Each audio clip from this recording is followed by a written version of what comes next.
The role women play in shaping media policy in my office has always been paramount. It ends up that for most of my tenure at the FCC, the majority of my policy advisors have been women. And in fact, all of my legal advisors for media-related issues, since I started at the Commission almost 7 years ago, have been female.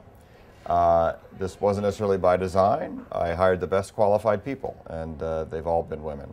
So I've always had a reminder every morning when I walk in the door at the FCC about the role of women in media. And also, my mom was a woman in media.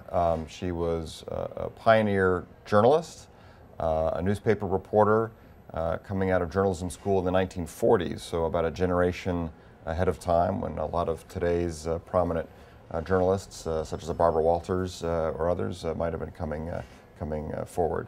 So I was raised by a woman in media, and I'm sure that has had, at a minimal, a subliminal effect on my approach to these issues. So I think a woman at the helm of the FCC would bring refreshing change. I think here we are, it's 2013, and the FCC is about an 80-year-old organization, and it's never been led by a woman. And I think that's a shame. I'd like to see that happen sooner rather than later. But I think it'll bring a brand new perspective. We've had African-American chairs of the FCC. We've had people from all sorts of different backgrounds and viewpoints. But I think when you look at women being a majority of our population by a slice of a percentage point, I think it's absolutely imperative that we have a woman at the helm of the FCC soon. I think it'll be positive and constructive for communications policy.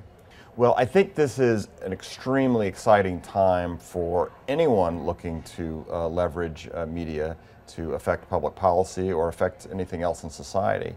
But this is especially true for women. So historically, over time, if you wanted to get involved in the media, rewind 60 years ago, you would have to have the money to buy a large, capital-intensive operation like a newspaper or a radio station, or 40 or 50 years ago, a TV station that would have required the equivalent of millions and millions of dollars. Today, with a laptop or even a tablet for a few $100s and internet access, you can create your own website, you can become a voice, you can become a blogger.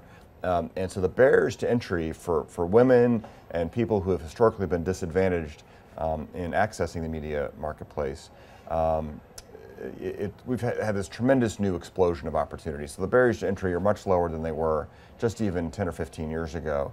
And I think it offers a tremendous opportunity for the advancement of democracy, of human rights, of economic expansion, of allowing people to convey and utilize their entrepreneurial brilliance and improve their socioeconomic conditions. So I'm very optimistic.